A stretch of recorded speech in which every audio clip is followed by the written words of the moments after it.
Man, I just think, man, like, I think you're delusional, though, man. Like, I think you're delusional. Because I have him 4 to 8? Yes. LeBron? See, that's the problem right there. What? The LeBron? Yes. It evokes an emotional response from you guys. And because and hear me out, and because it invokes an emotional response, you can't fathom being logical or looking at or looking at other data because your prince has been harmed. Oh my God! Oh my! Let me drink some water on that. We gonna talk about. Yes, yeah. Like it's difficult for me to put him in front of Shaq. It's difficult. It's difficult. I'm sorry. Okay. All right. I can see your argument. So who your top 5 then? Okay. So let's reel it back. Okay. So what is your criteria? Because it seems like what you see, what Derrick Tatum sees with his eyes, doesn't matter anymore. Okay. All right? Because now it's about here's the young guy thing. All right, it's not what I see in my eyes. It's not what somebody accomplished. Let me think of all kind of complex theories on. I can discredit the other guy. So because you play against plumbers or you didn't play in what did he do on the field of battle? What did he accomplish? Okay. Was he a bitch?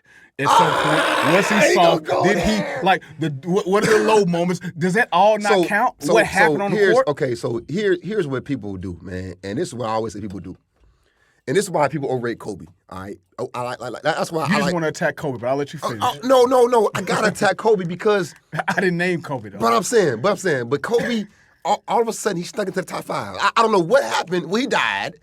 Nobody. What you say? You're nobody till somebody kills you. Yeah, I'm saying. So okay, listen, man. All right. I got Bron in my top 3. I got Bron, Kareem. No. I'm sorry. Jordan, Kareem, Bron, Magic. Okay. I got Magic number 4. I don't know how did Kobe get ranked higher than Magic. I don't know, but I got Magic number 4. Nobody has Kobe ranked higher than Magic, but how did LeBron get ranked higher than Magic? See the same things you argue about Kobe, you do. Honestly, Kobe and LeBron are somewhere right there together, around 8 or 9. To be honest, 7, 8, or 9. And both of them have fans that are psychotic Kobe just 10. jump them in front of 10. everybody. Kobe might not. He may be 10. But what I'm saying is, I don't understand how either one of them jumped ahead of Shaq. Okay. I don't see how either one of them jumped ahead of Wilt. I don't see how either one of them jumped ahead of Magic. I don't see how either one of them jumped ahead of Dream. I just don't understand that. You ready? Yeah. Yeah, I'm good. Luke, are you good? All right, bet. All right, cool. You lucky, man. That's gonna be an outtake. Hey, I'm gonna go in on his neck. Yeah. Don't worry, y'all. Don't worry. It all started from the shoes. All right, so let's go. We gonna go with You want to go with why they make it, bro? Yeah. Well, or do you want to start with? Do you want to start with how we met? Yeah, let's that way we can kind of yeah, that'd be good. That way we're not hopping around. Yeah, that'd be good. How we met. All right. I still think. Man, I be hating on Brown, man. Y'all, man, is it? You know what, man? You know what? But before we get started, but I'm gonna say this, man. Like, look at his career, bro. Like, he's been in his prime for 20+ years, bro. So longevity is your thing. Okay, so Kareem had longevity too. That's why I got him high Kareem. But I don't see longevity to me is not high on my list on what makes a guy great. Yeah, but longevity. Ask a woman about longevity. So we're not talking about women. We're talking about longevity. I'm talking about longevity. I want to see when your prime is your prime this short, bro. Then nah. Everybody, you got guys primes for a decade. Like I'm good with that. But see what y'all doing is he's a compiler. He's a compiler. He compiles more stuff that doesn't matter. LeBron is the king of doing things that don't translate to winning. And when we talk about winning, LeBron is 4-6 in the finals, multiple times didn't get to the playoffs, multiple times in the playoff game. I mean, in the playoff tournament, multiple times put out in the first, second round, underachieving. First round only one time. Underachieving. Yeah, Okay. but okay, all right. You got 4 championships in 20. The longevity thing hurts him. You have all this time. You've compiled all this stuff. And you have 4 championships. Meanwhile, you've played with the greatest players of our generation, and nobody wants to talk about that. I just don't understand why we get emotional. Listen. We're gonna do a whole show on this, man. Good. All right, we're gonna do a whole show. I'm gonna wait. It's gonna be great. All right. It's gonna be great.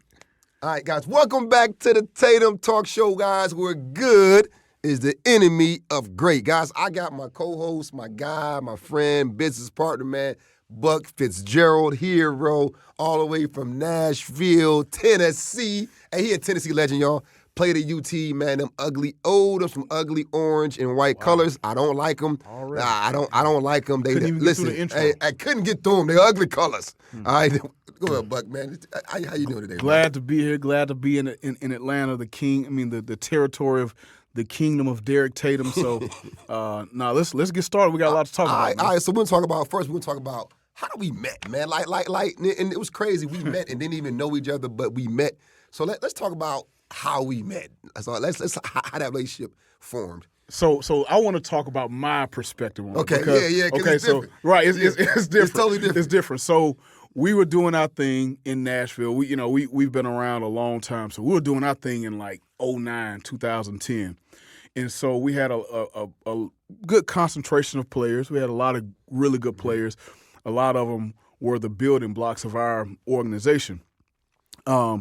One guy in particular who is really the glue, the guy who brought us together, I don't know if you remember, is the OG Lamont Ramsey. Oh, yeah, come on, Jalen Ramsey Day. Okay. Jalen Ramsey Day. Cool as hell, bro. So Jalen Ramsey was in my program, one of the, obviously a Hall of Famer, future Hall of Famer. First ballot. Right. One He of was the a top 10 dog. corners ever, Yep. in my opinion, like just watching him play. Yeah, he was a dog, and we're going to talk about Jalen and how he was in high school and in junior high when we talk about why guys make it. But one reason why he made it, a huge reason, was his father, Lamont Ramsey, who in a lot of ways was my business partner. We trained guys together. Lamont is an excellent, one of the best trainers as far as speed and agility, movement patterns. Anyway, Lamont thought it would be a good idea for us to go to this Adidas camp. All right. The first Adidas camp ever in Atlanta, ran by moi. The first one, just let y'all know. I'll first one. All that. I'll describe all that. Let's do it. So at the time, like he's like, yo, let's go to this Adidas camp, and we're gonna take our 10 best players. And this dude named Tatum, and Tatum, this Tatum. Now I'm like, what's this Tatum cat? Like, where we gonna go? Tatum ain't Adidas camp. Yo, this football dog ain't no Adidas camp. There was no such thing as like shoe companies involved in football at that time in this space. And so I'm like, yo, I got to see some verification on this, OG. So Lamont like, yo, this is what we doing.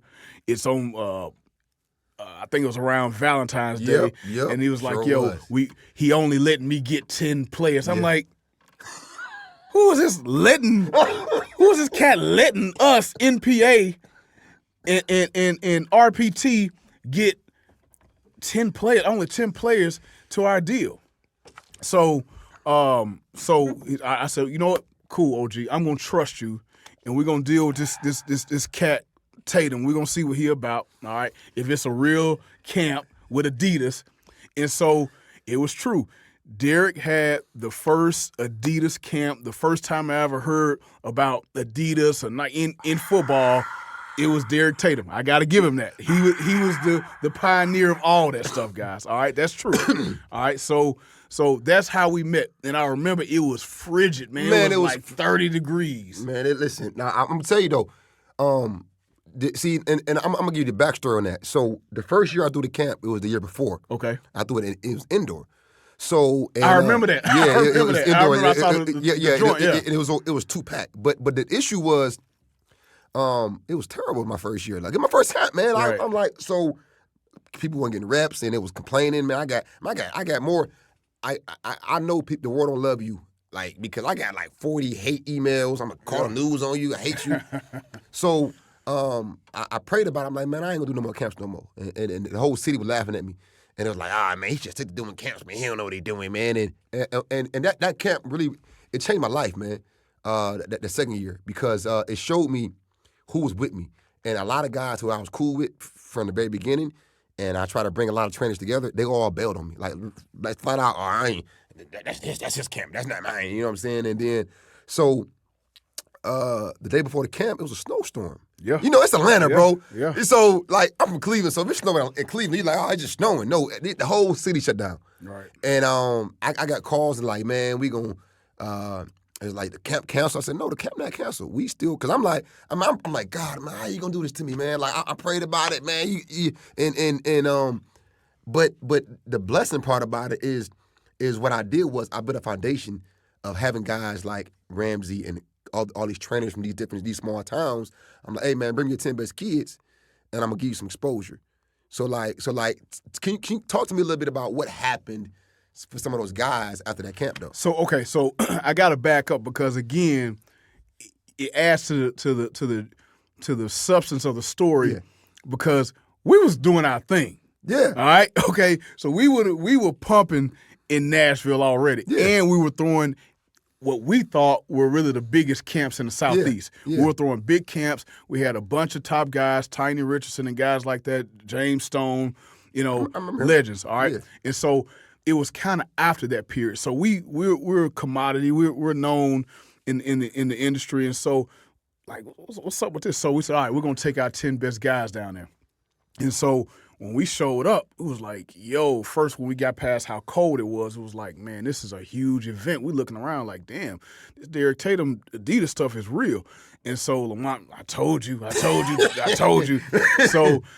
So we had our top 10 kids there, and our kids performed, man. We what I feel like we dominated. Nah. So they we came through with some work. That's smoke. Pretty much out of our top 10, I think 8 of them made top performers of the camp. Crazy. Some of the names were Joan Williams, who's still drafted. in the league. Yep. Second round. Early second round. In the second round. He wasn't even that fast, though. He just was long. He was skilled, and he was a competitor, and he knows how to play. And he took his reps, though. I remember him, I'm like, who this goddamn 6'4" corner out here, man? He's 6'4" in high school as a junior. Yeah, and he was athletic. So that kind of propelled him a little bit because that was when he first came of age. It was the first camp that he actually physically dominated.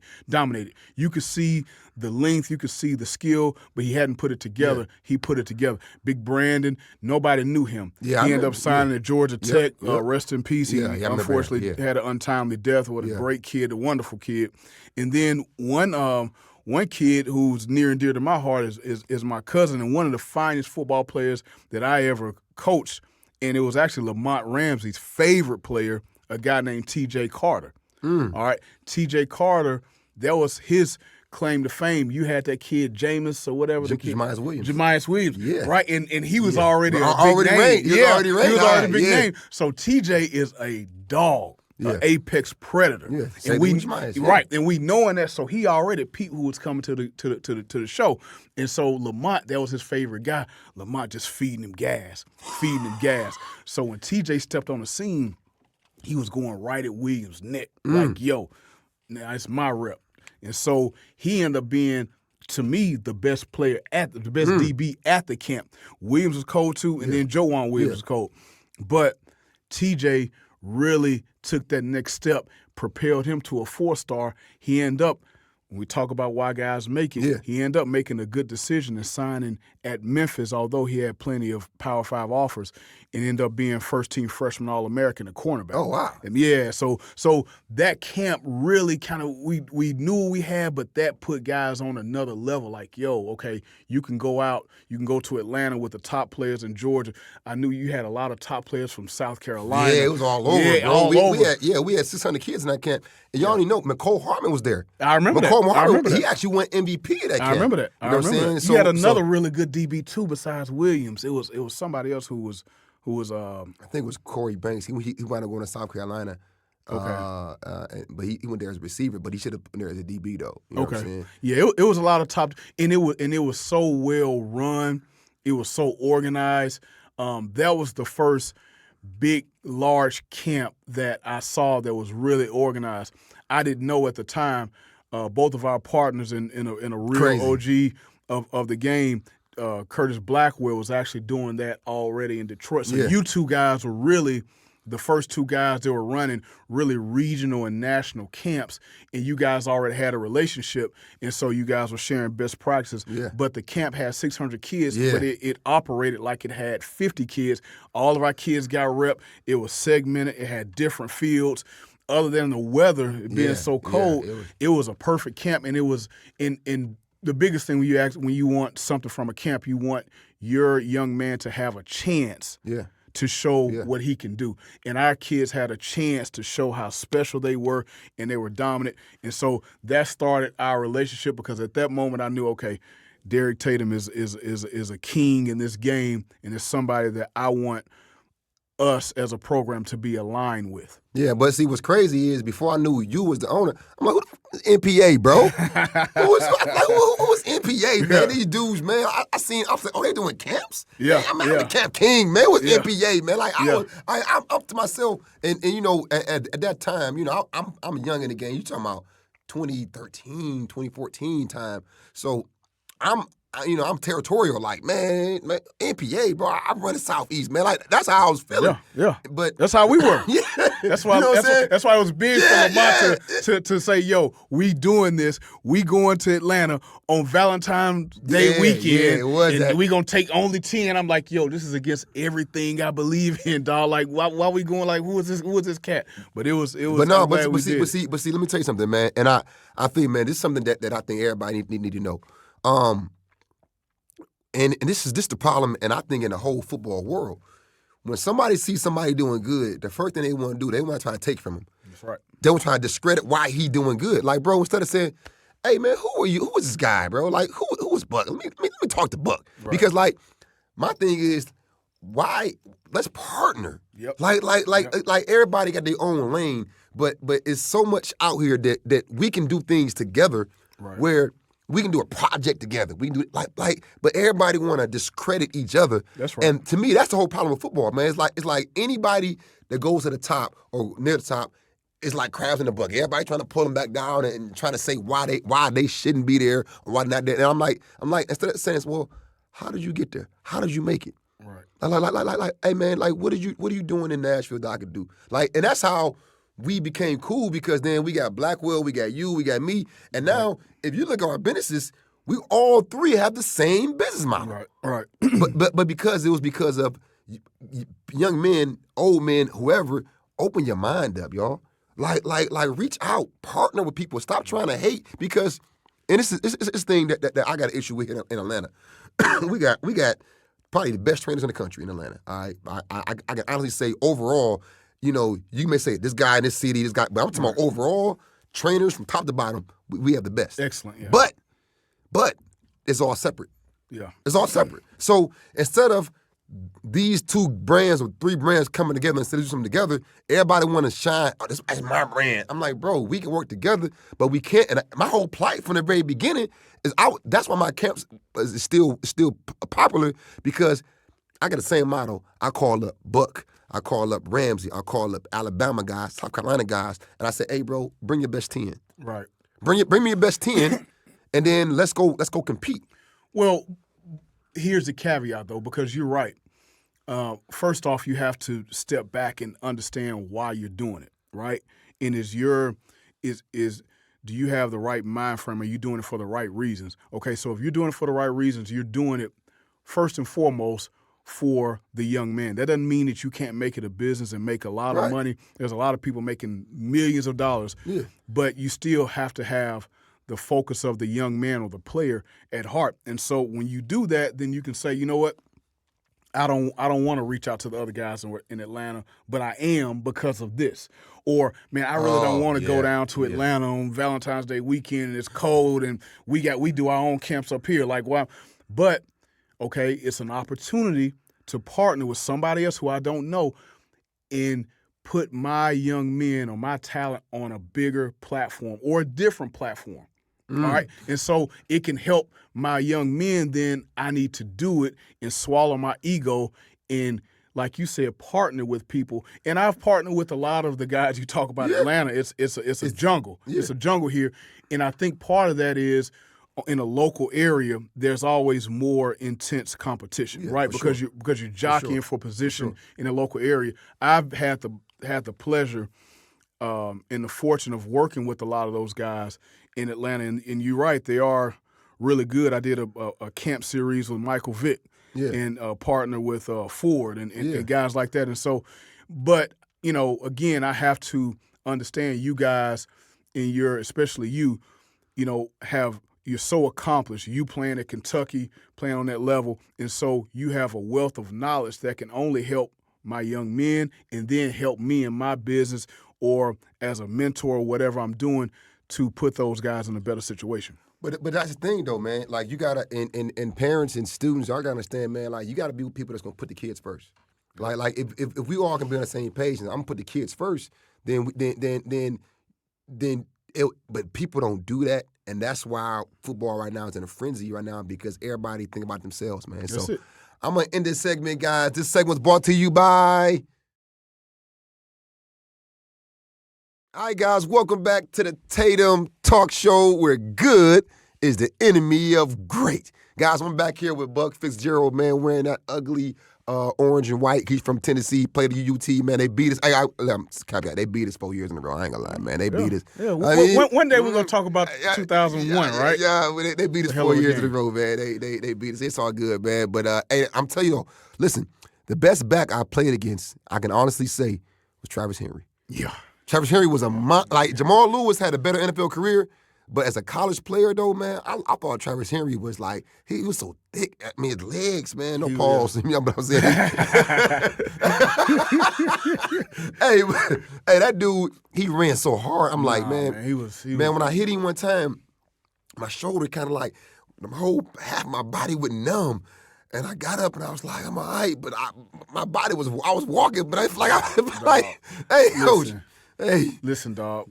So to your point, we used to at Tennessee at the time we had Jamal Lewis, who was top 5 draft pick, and I don't know, he's like to me should have a lot of conversation about the Hall of Fame. Yeah. I don't know. He's right there. Yes. He's right 2,000 yard season, etc. Right there, Super Bowl. Okay, so then we had Travis Henry and Travis Stevens, who was my roommate. Shout out to the dog too. He was small, but he was a dog. But violent. Violent. He used to watch. He used to watch Peyton, Walter Payton videos every night. Oh yeah, he was like spearing and like a wild bronco. So in practice, you got J. Lou, who's a superstar, and then you got 2 starving dogs who looking at him like I'm really better than you. I'm really better than you. Like I'm crying in my dorm room every night. Better than you, like yo, when so that's what we had to deal with.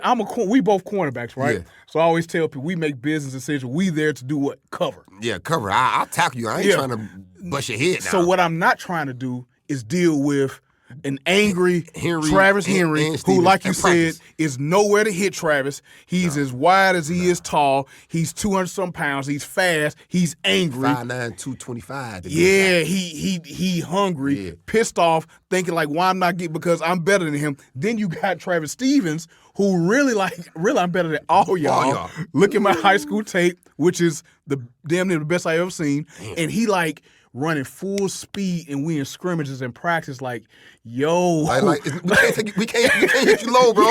We can't hit you low. It's like yo, chill, dog. So we used to do, I talk to my DBs, like, you got to be smart. We used to stay attached. So, we get food, they scheme us up. They run a screen this way. So one time I'm on an island by myself. I think it was Eric Parker was the receiver who's fast and scary himself. He's running at me. I'm seeing it develop like, oh, shit. Like, I see Cozy Coleman leaking out, who, shout out to Cozy, one of the greatest linemen ever to come out of Georgia. Behind him is Travis Stevens. He's running like what? So I got the receiver. I'm like, yo, this dude blocking the hell out of me, dog. Like, I can't get off. So coach like, yo, you got to get off that block. I'm like, man, stay attached, dog. I ain't trying to get that. But no, that's football, man, because that's how we had, my senior year, we had our 2 spinner.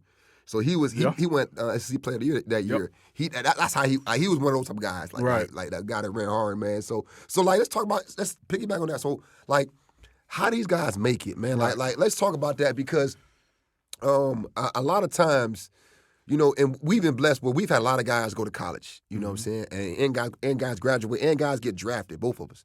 But now you have a lot more guys get drafted than me. But let's talk about how these guys are making it and what are the steps they're doing to make it.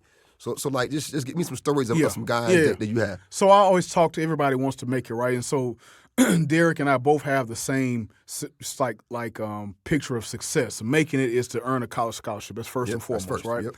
And then play early, hopefully, get a degree, which is paramount, for sure. And then those extra guys who are you know just blessed will go and be drafted or play in the NFL. But now let's step back on it. So like let's really break it down, man.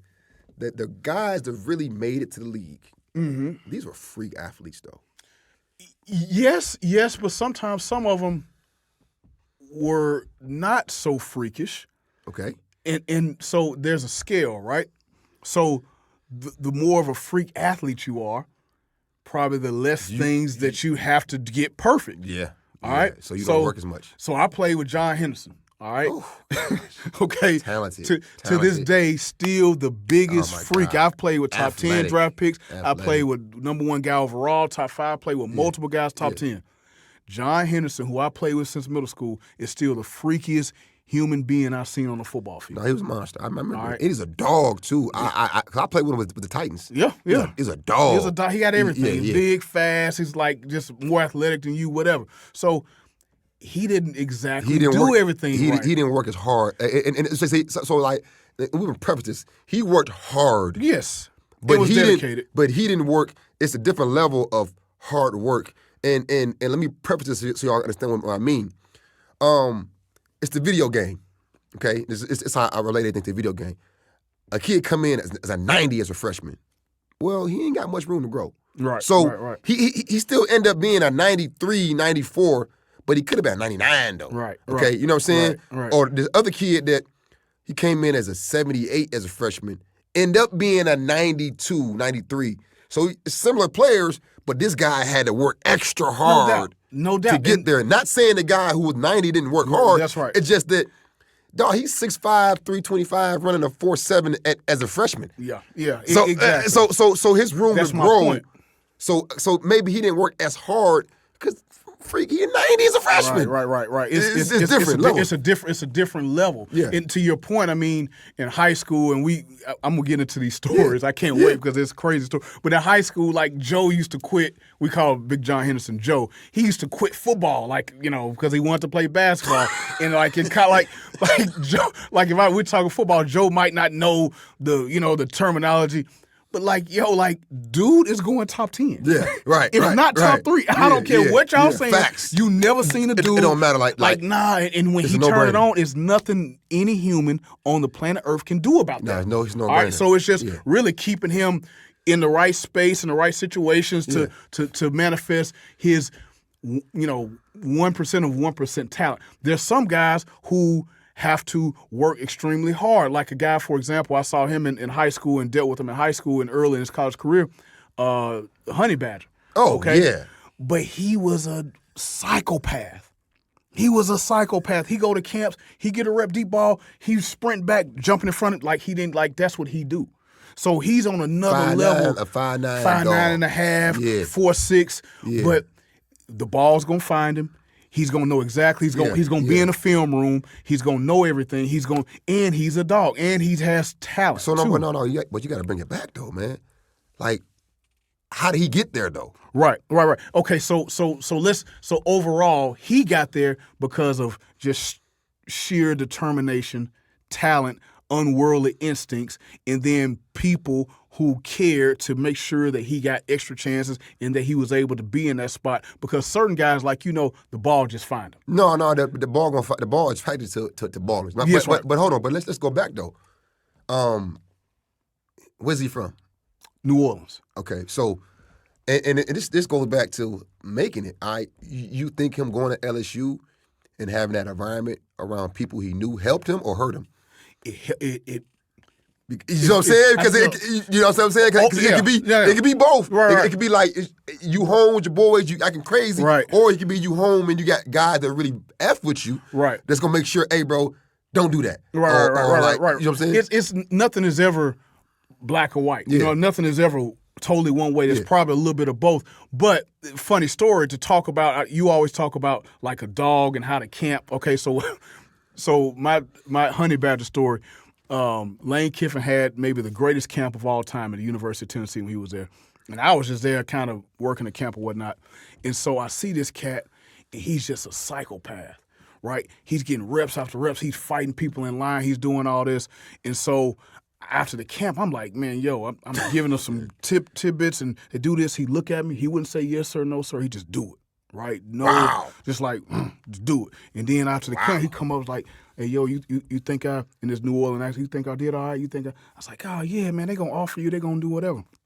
Well, the coach said, yeah, we're going to offer him. He was the best kid there. They end up not offering him.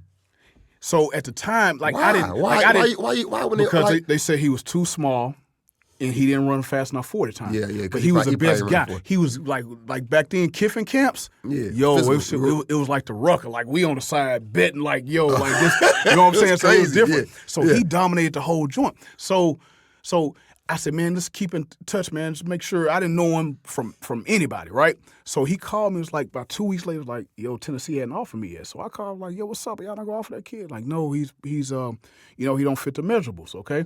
And they were recruiting at a top 2 or 3 level. Of course. Now, you talking about back then? You talking about 97, 98? No. This is later. This is way later. This was when Lane was like 2010 or something. Okay. So, but they had like was still there though. I mean, but he had a top 2 class. Top 2 class. So I can't knock them for that. So this is just I feel like when you work hard, the football gods put people in your life and smile and make a way for you. So I didn't know this kid. It wasn't like he was from my program. I didn't train him, nothing. I just knew. Like how he called, that's what I'm saying, like he just called you? Like, but I gave him my number. So I knew. But he actually called you though. Yes. So I knew about the school because, shout out to Ray Knock Thompson, one of my teammates is Ray Knock Thompson, went to St. Augustine. So I was like, oh, they had a bus of kids down, right? I think Coach Wilson brought them down. And hold on, let me step back. Hold on. How many kids called you before though? That's what I'm saying? No, not a lot. You're right. Because I mean, I gave my information out to kids and I could help them, and nobody ever called me or nothing. No, so you're right. So to me, that's a lesson right there to be learned. Like guys, follow up. You got to follow up with somebody. If somebody at a school that you like or you want to go to gives you their number, right? Why wouldn't you? Because what did you do? You called the coach like, hey man, what y'all? You see what I'm saying? Right. So you're right. So again, he was that just locked in about like having to make it, right? Yeah. And so I knew about St. Aug because of Ray Knock Thompson. I'm kind of trying to like, let me look at these kids so I can talk to Ray. So I fell in love with the kid as far as a player, his attitude, dog. So when he called me, I'm like, it hurt my feelings. So I called Tennessee and said it's not a go. So just so happened, Coach John Chavis was my defensive coordinator at Tennessee. Well, he was the defensive coordinator at LSU. Yeah, I remember him. So I called him back. I said, yo, Tennessee not going to offer you. He just got quiet. I think he was like crying on the phone or something. I was like, yo, it's all good. I said, what you got? I think he said, I got like UAB, but like I was going to commit to Tennessee. And like that, when they offered me, I was going to commit, and that was it. So I said, well, you going to go to any camps? He's like, no, because I was going to commit to Tennessee. Damn. So I say, damn. So I'm feeling bad now. Like, yo, this kid wanted. Like, what can I do? I said, man. So you don't have any other camps? He said, well, all my teammates from St. Aug going to LSU next week. I said, you know what? Let me make a call. So I just called Coach Chavis, and this was early. Like I wasn't even doing the NPA thing. Really. So I just called Coach Chavis, just like not knowing. Up, yeah, I was like, yo, like I don't know anything, Coach. Like I don't, and I respect Coach Chavis to the utmost. So I'm not ever going to tell a Hall of Fame level coach like Coach Chavis, like you need to do. I'm like, Coach, I want to help you. I want to help the kid. Like, I'm just making a phone call. The kid want to come to camp. I'm just asking that you look out for him because I think he's the best player. But maybe I'm wrong. Maybe I'm an idiot, and maybe he is too. But, Coach, I just want you to look at him. Well, the kid went to the camp, did the same thing he always do, dominated him. Coach Chavis, and I guess it was Les Miles, called him in the office, offer him, boom, he commit. The rest is history. You see what I'm saying? So and I lost touch with him after that. But I just always knew, like, yo, that kid always been like that though. That kid always been. So when you talk about making it, like that's who that guy was. It wasn't like I'm pretending to make Coach Tatum happy, so I'm gonna do this. Or he wasn't on Instagram like, yo, check out my workout, doing it for Instagram. Nah, ain't no telling what dude was doing every day. Right. Every day. Right, Like right. it's Ain't no scary telling. Ain't no telling. It's scary to think about. Ain't no telling what he was doing really behind the scenes. He didn't care about none of that. No, because he didn't. But that's it. See, man, that's what we missing. Yeah, that's it. That's what we missing, man. Like to make it. You have to have a relentless attitude of dog. It got to be instilled in you. That it got to be in you, and it's not just about like playing good. It's like consistently. That's it. Yeah. Like this has to be you, man. Like like I tell my son all the time, like, bro, if you this has to be you. Like you got to live this stuff, man. Right. I know people are like, well, you don't put all your eggs in one basket. Why not, man? That's right. Put like man, I'm going all in. You got to work like all your eggs in one basket. Got to. Because to me, that attitude carries over. Like for me, like I remember they used to laugh at me about how I worked hard in college, and they used to laugh at me, man. And I it's like, man, you just gonna do extra. I'm like, man, I'm doing extra every day. You're a do-gooder.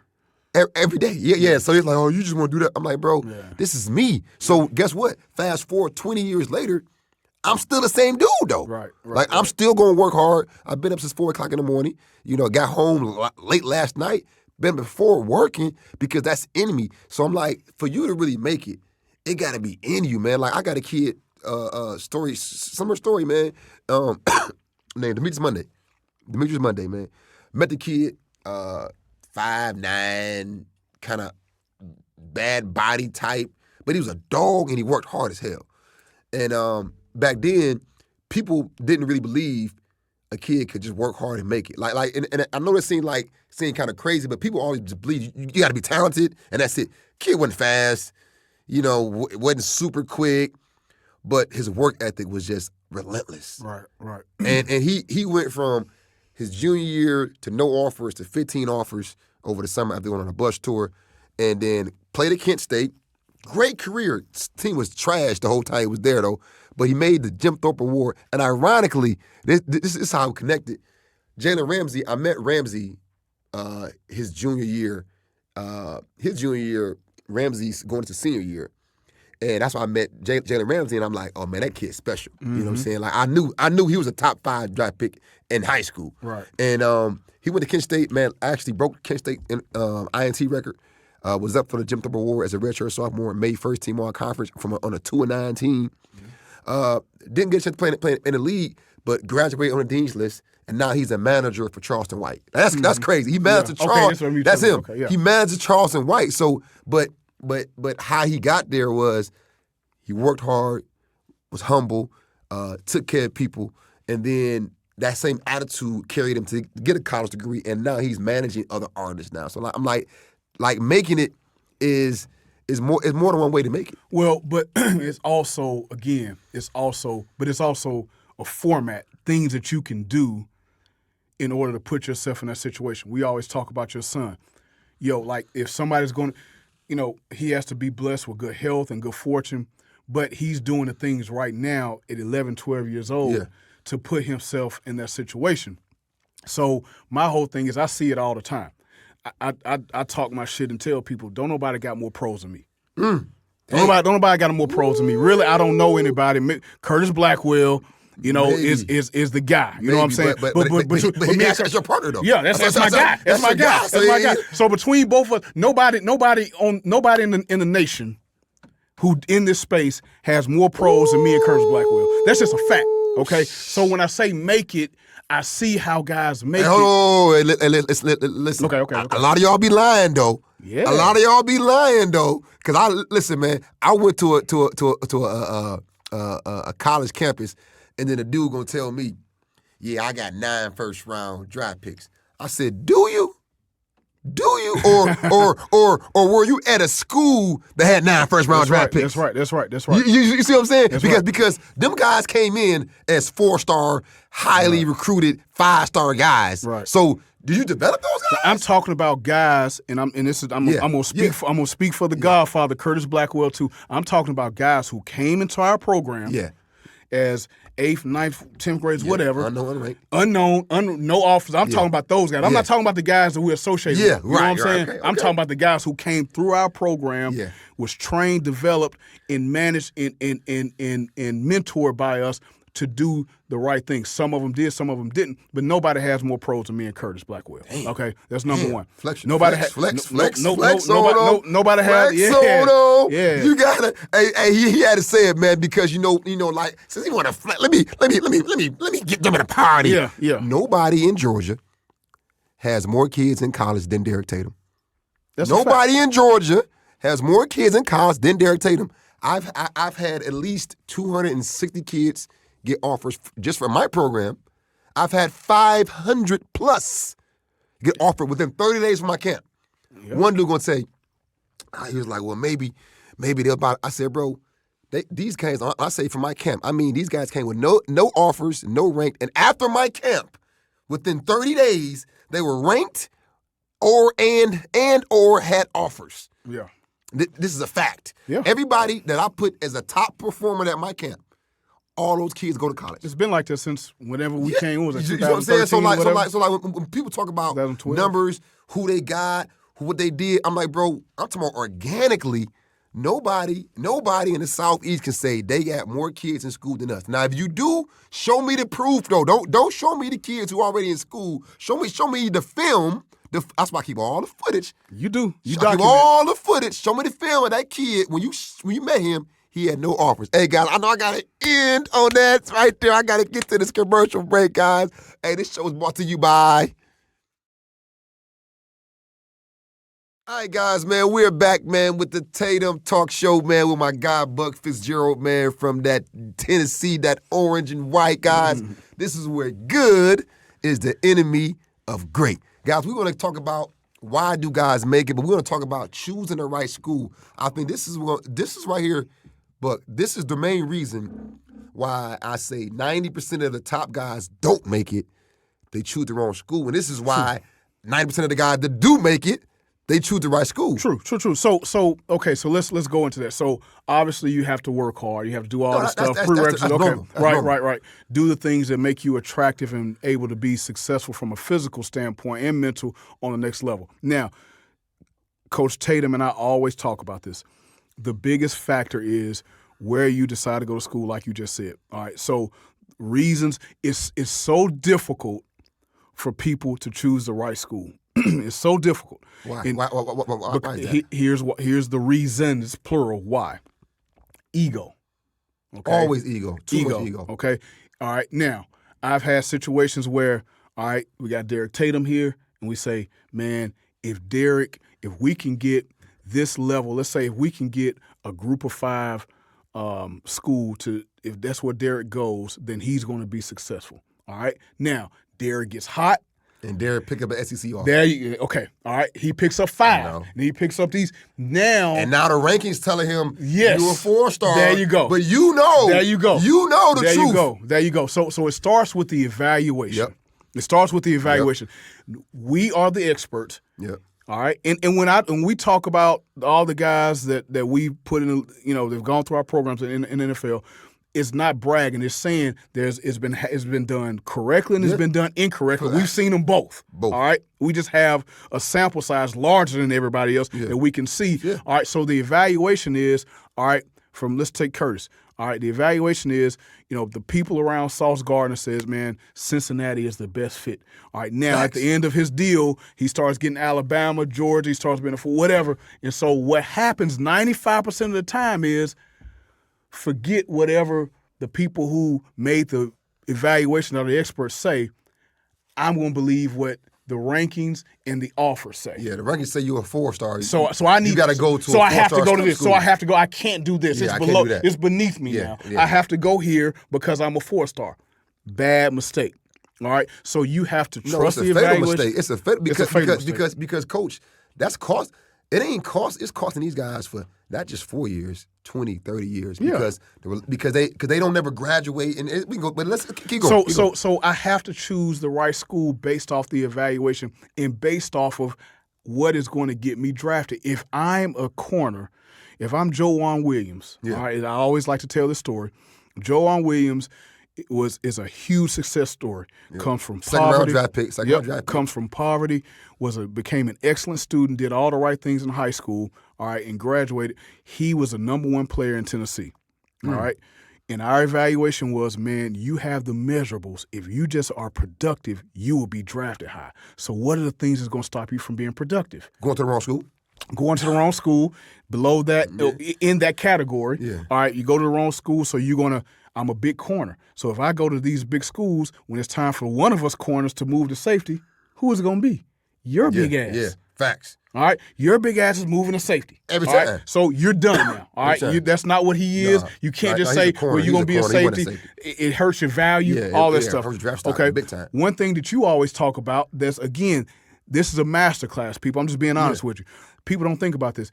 Tatum was saying, because we played this level, all right, I'm just scratching and clawing to get on the field at a SEC school. I'm just scratching and clawing. Even though I may be special at Vanderbilt, I'm not quite as special at Auburn, okay? No. So at Auburn, I'm a 4-star or a 3-star. I got a 4-star, 5-star behind me and a 4-star, 5-star behind him. So I got a little hamstring. Yeah. All right, we're going to battle Saturday. I'm playing hard. I get dinged up. I got an ankle. All right, something that can linger. The best thing for it is rest. You got to rest. Got to rest. But I can't You rest. can't rest, though.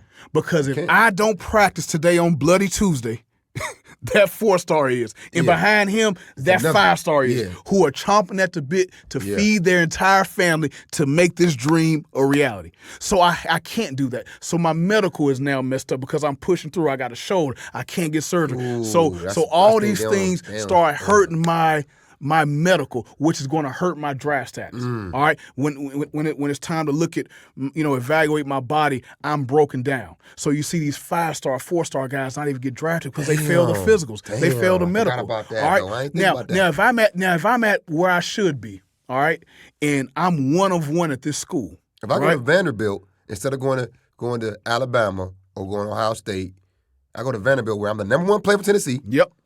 I'm a smart kid. Yep. I'm going to graduate. Yep. And I'm the top recruit they've ever had. They can't get guys looking. They're not going to get another guy like So to your point, Joan had LSU, he had Auburn, he had Alabama, he had all these big time schools. He's 6'4" corner. Yeah, all these big time schools saying, "Hey, we have to have you, please, please, please." And it was flattering to him and me and everybody involved. But at some point, we had to wake up and say, "Forget all that. What people want to do is win the press conference. All these trainers want guys to pat them on the back and say, "Oh man, you got to go to Auburn." Yeah. Hell, Coach, we had plenty of guys go to Auburn and Alabama and all that stuff. We got to do what's right for him. I don't care about the credit we're going to get from him signing these. You need to go to Vanderbilt where Derrick Mason is going to get you to the league because he's a league guy. Okay, they're going to take care of you. You're going to meet people from all types of walks of life. You're going to have a valuable degree, and you're going to get drafted high. And that's what happens. He didn't move to safety. No. When he was a little banged up, Vanderbilt had to take care of him from a medical standpoint. Okay, they had to push him as far as all conference and all these things. And so Joan ended up being drafted early in the 2nd round to the New England Patriots because he did everything right. There are other guys who are as talented as him, but he chose to go and be a king in his domain, which is Vanderbilt, and everything was taken care of for the benefit of him because the university had to get behind him and make him a success because they had to prove if we get a 6'3" corner, a 4-star, the number 1 player in the state, we can take this guy and get him drafted high, 3 and out, which was the plan. And he was 3 and out and got drafted high. Crazy. But it's because he fought the urge and everyone around him fought the urge to justify the rankings and the offers that he got. Erase all that and go to where he needs to go. Let me ask you a question, though. Did he have a dad in his life? Was his dad present? Was his dad the one steering the ship? So in Joan's situation, and he had a village. Okay, he's fortunate to have a village. So my father, Coach Maurice Fitzgerald, who's the legend in Tennessee, the greatest public school coach ever in the history of Tennessee, in my opinion, for sure in Nashville. He had guys like Maurice Hopkins and myself and a lot of people around him. He is a very bright individual who you can have all those people around you, but he chose to listen and take counsel. But that's what I was getting at, man. So a lot of these guys have his uncle Robert support was a big part of that. Yep. But the issue is though, they don't want to listen once they get some offers or they get people. Oh yeah. So like it's a big problem now. That's the main issue is you and I been through it. We seen it. We got test stories of people doing it. But then you listen to a guy you just met because he told you something different. Like that's to me. That's the reason why they don't make it. It was like, let's make it. That's right. Let's follow the script, man. Like to me, like Sauce Gardner, like Blackwell said this. Sauce Gardner wanted to go to Michigan State. He wanted to go to Michigan. He was y'all don't even say he was a receiver when I saw him. He was a wide receiver. So he wouldn't have played at Alabama, okay? But guess what? So here's what people don't understand is certain schools maybe not early. He would probably later. Yeah. But if you don't play by your sophomore year, you may not ever play there though. That's the thing about it because they're gonna keep recruiting you. That's right. But here's the thing people don't realize is certain schools develop players. That's true. Meaning they know that okay, this guy's freshman year might not play, but he's gonna be a star for his sophomore year. Yep. Now they have a plan for guys. Right, they got a long-term plan. Yeah, but I got a kid Javon Baker. He went to Alabama, number one receiver in Georgia. He didn't play. Right. He didn't play. Yeah. You know what I'm saying? And they didn't care. If you don't play early, like they didn't care. They didn't care because they got more receivers coming. They don't care who it is. They don't care who it is. Yeah. So he go to UCF. He the best receiver they had in their school history. Right. You know what I'm saying? He gets some NIL money. He get featured. Like that's the difference, man. Like parents got to understand is for you to make it, you got to have a good support system for one. Yeah. Okay, you got to listen for two, but then you got to choose the right school that's going to develop your son. Certain schools, they aren't developing. That's right. Okay, they may have a lot of first-round draft picks. It's an NFL model. Yeah, they ain't developing. They just like, man, I got talent. I'm going to win with talent. But certain schools, like a guy like, Archie from Pitt. Yeah. Now, he got every year got to get drafted. Yeah. Every year. He developed but this ain't just from Pitt. This is from Central Michigan. Right. So like you got to look at okay, how is guys are developing in this program? Right. You see what I'm saying? Well, I'm gonna give you another thing too. You're right about development, but also what you get when you choose the wrong school is to be on the wrong side of politics. Oh yeah. Okay. Yeah. And you hear all these people saying, "Well, if I would have did this, this coach screwed me." They're not lying. They're right, but it's their fault. Yeah. They put themselves in a situation to be on the wrong side of politics. If I'm going out of state, I'm going to Louisiana, okay? Listen, and I'm a cornerback. No, I ain't going. I ain't going. I'm just saying.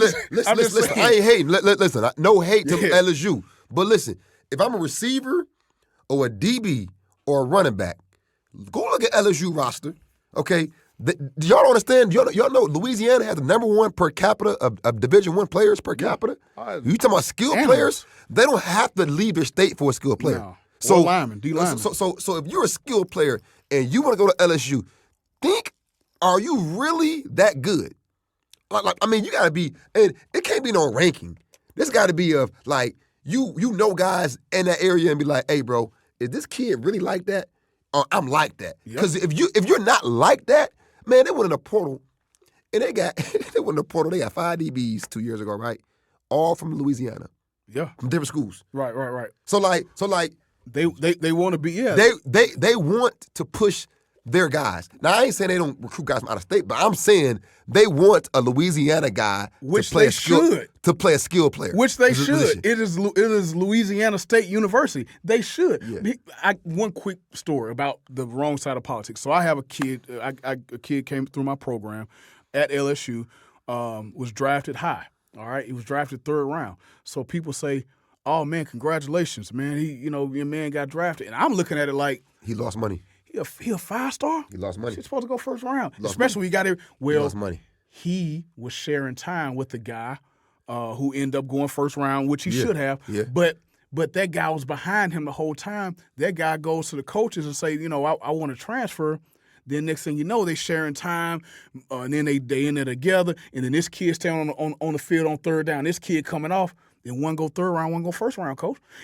That's the wrong side of politics. It's different levels to this, and that's what people don't understand. It's different levels. It's different, and again, we had a short time. This is a master class because it's different levels. Some guys are supposed to make it like Derrick said. You got all the measurables. Yeah, it don't matter. Productive. Yeah. And this kid was productive for 3 years. Started at the end of his freshman year. Was the guy's a sophomore, and then going to his junior year, there's a linebacker competition. How?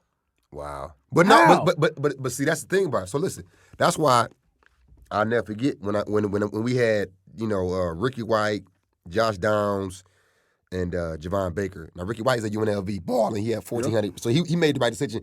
But he had to transfer to get there. Yeah, that's right. And then Baker, but that's what, like Josh Downs, he was number 1 slot receiver in the state. I think number 2 in the country. He chose North Carolina. He said, why? Well, why would you want North Carolina to be on the offer? He said, because they were going to develop me there, and they were going to be patient. So, again, he got hurt. He got hurt. Instead of them making him come out and come out early and still playing hurt, they let him heal up perfectly in the next year because they wasn't going to get the number 1 receiver from Georgia the next year. Right. So, understand that. Certain schools, they're going to get the number 1 guy from their state and another guy from another state, and every single year. Right. So you're competing against that every year. Listen, I'll never forget, man. I think it was Saban, man. He had said something to one of my students. He was like, well, you don't want to compete? I said, no. Why? Exactly. Why? Why? Why go to like Alvin Kamara? Okay, so I mean, think about it. Loaded. Alvin Kamara comes to the locker room. You got Derrick Henry, loaded. Kenyon Drake, loaded. Trent Richardson, loaded. The other kid, somebody else. Yeah, they had other. Everybody got drafted. Yeah, so no, I don't want to compete, Alvin. To piggyback off what you say, I often say about exactly what you say. I often tell people this. All right, football people are the only humans on the planet that if someone gave them a map and said you can go from point A to point B to make $50 million, football people are the only ones that say, nah, I want to make it hard. Yeah. I want to prove that it can be. I want to do it the hard way. I want to go do this to make it more difficult. I want to beat my body up. I want to go and deal with politics. I want to go and when I could just go right there and be the guy. We just had a kid, Terrion Grant. Shout out to Terrion, his family, 5-star kid. All right, he went to Purdue. You say what you want to, everybody's saying he's stupid, he's crazy. How? He's 6'3", going on 6'4", can run, can cover, and he's starting as a true freshman. Oh. Day 1, game 1, he started. That's the difference. So, listen, again, he has to be blessed with health and good fortune. Of course. But he's in position. If you fast forward 2 to 3 years and you look at the draft, it's going to be listen, he has a really good chance to be drafted it's gonna be extremely hard, high. Think about it. If you get a guy that's a 4-star and didn't go to Tennessee, didn't go to Alabama or Georgia, and he chose you, that school's going to get behind you. There you go. They're going to put everything behind you. So you got to fight the urge. The Tennessee fans say, oh, he must not be that good because he went to Purdue. Yeah. Or Sauce Gardner must not be that good because he went to Cincinnati. So it's on the top 3 top corner. 5 guys, top 10 guys. Right now.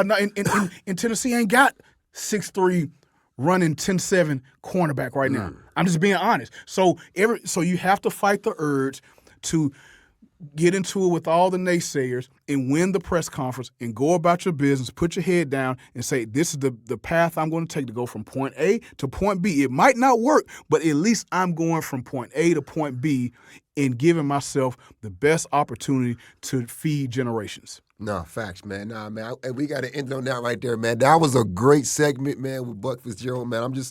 I'm blessed, man, that he came here, man, because that right there, you guys need to watch this show, rewind it, and listen to it again, and really take notes of what we just said, because we gave y'all what we give our clients. Like this is we talk about it before. We never talk about this publicly. This is a clear path. Like I promise you, if you follow this, somebody gonna hit me up and be like, "Hey man, a couple years ago, man, I seen y'all podcast, man, and you and Buck, and I did that, bro, and I'm getting drafted. And when you get drafted, man, I want nothing but some tickets, man.